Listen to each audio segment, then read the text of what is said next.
E aí, pessoal, abrindo as informações sobre o Grêmio nesta terça-feira e já quente, né? Já quente, porque Pablo Bueno falou bastante, empresário de Ferreira, a Rádio Grenal, tem muito pra gente tirar disso.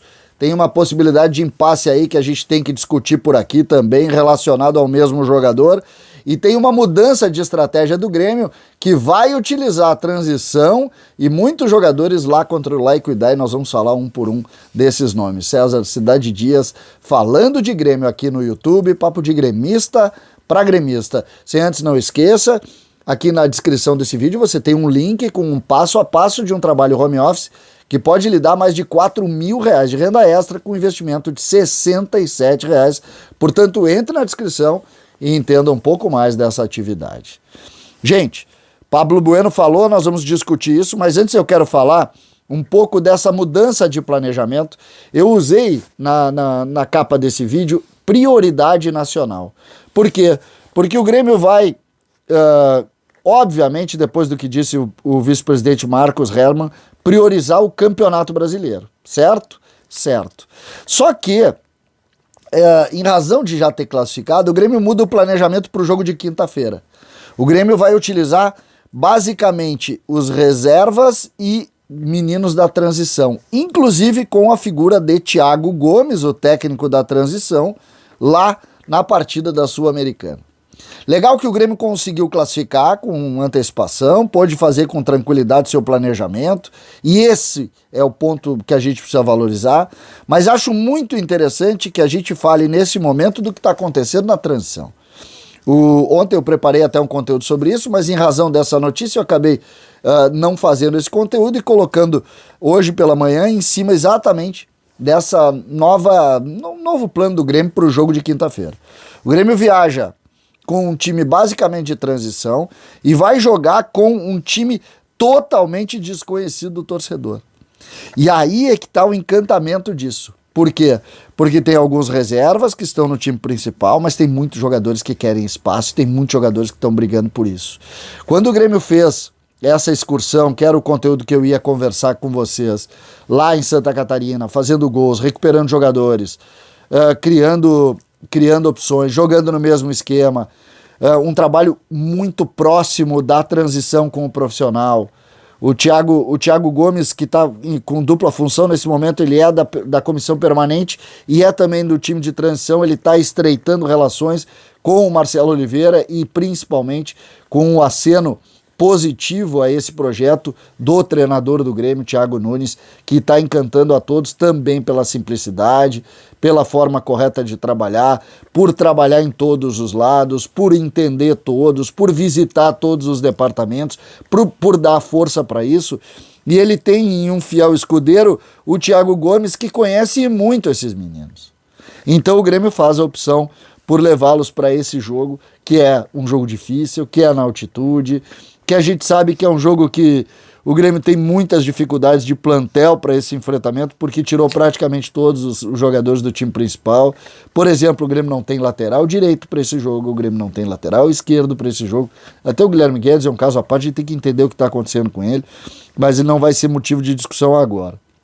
Então, o que a gente pode projetar? Por quê? Porque nesses episódios lá da transição lá em Santa Catarina, nós vimos um time recuperando atletas como o Rildo. Rildo cresceu mais uma vez. Rildo é um caso à parte, um jogador que foi praticamente, terminado naquele projeto com o Renato, subia, não jogava, treinava, não jogava, subia, não jogava, e ele acabou tendo muita dificuldade para isso. E a partir do momento, quando aparece Osíris Marins do outro lado do estúdio aqui, mas a gente acaba muitas vezes não entendendo por que os jogadores não se criam, os jogadores não crescem. E no caso do Rildo, a gente viu claramente acontecer isso. Ele estreou, jogou uma partida, não serve. Isso aconteceu com o Bobson também. E agora o que a gente vê é um jogador recuperado pela transição e que talvez seja também uma das opções para o enfrentamento contra o Laico e Dá pela Sul-Americana, jogo que para mim especialmente ganhou muito mais um componente positivo em razão exatamente da força desses meninos. Então o que a gente pode projetar? Tem Chapecó para ver, o goleiro mais uma vez. Na lateral direita o Grêmio deve improvisar, eu acho que vai Sarará na lateral direita. Heitor Emanuel, com certeza na zaga, lateral esquerda eu não sei. O meio campo, vamos ter que improvisar alguém na lateral esquerda, não sei exatamente por isso, nós vamos tentar buscar aí nas próximas horas. Fernando Henrique, Bobson, Pedro Lucas. Fernando Henrique, Bobson e Pedro Lucas. E aí na frente nós com certeza Elias, com certeza Gui Azevedo.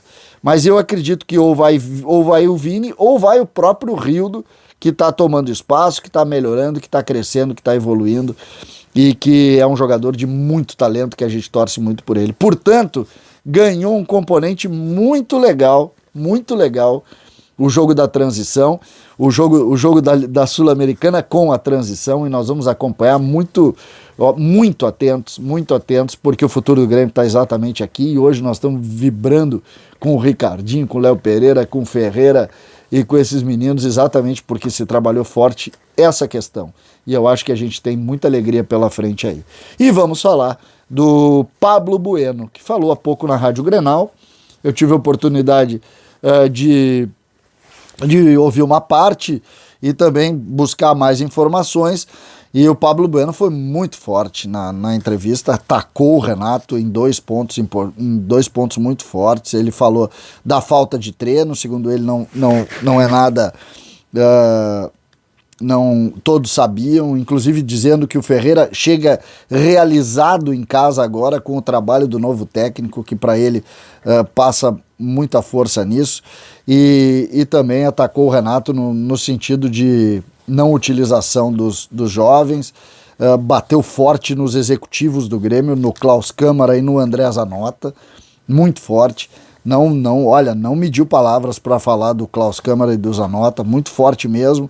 E sobre o Ferreira, que é a grande preocupação, falou da alegria do Ferreira, falou do ambiente, valorizou os profissionais da base, disse que o Grêmio deveria valorizar melhor, citou o Francesco, mas não achei assim, eu acho que nessa hora, a gente não precisa falar, sabe, desse jeito, isso é coisa para tratar em gabinete, mas enfim, ele acabou falando.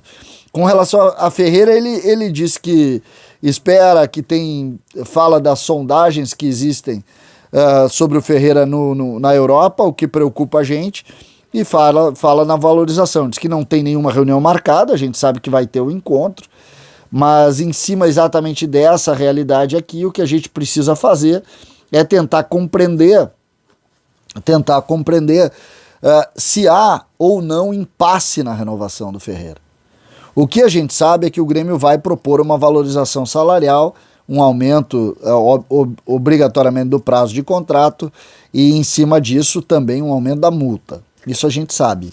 Só que fica evidente que o recado do Pablo é em cima de uma supervalorização. E essa é uma questão que a gente começa a ler com preocupação. Eu tenho preocupação sim, acho que tem grande chance de se causar mais um impasse nessa discussão. O Ferreira se valorizou demais nesses jogos, com toda a razão, fez grandes jogos e se valorizou demais, mas a gente precisa nesse momento tentar entender até que ponto isso não vai virar uma dificuldade e um impasse. O que eu sei do Grêmio é que o Grêmio vai propor algo importante, mas me parece que essas ambições são bem diferentes. E em cima disso a gente já começa a ter que olhar com muita preocupação mesmo.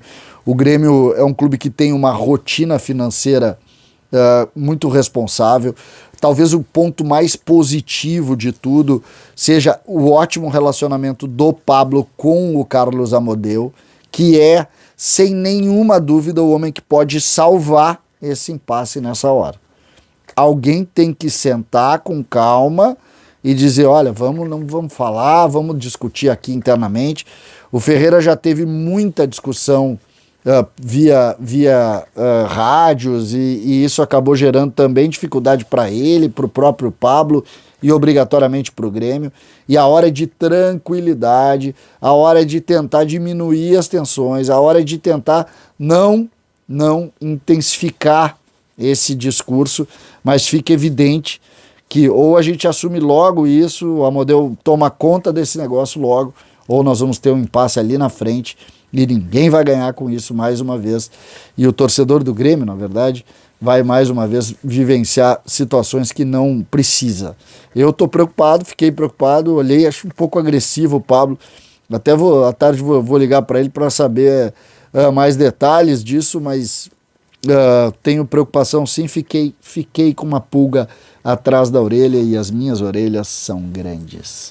César Cidade Dias falando de Grêmio aqui no YouTube.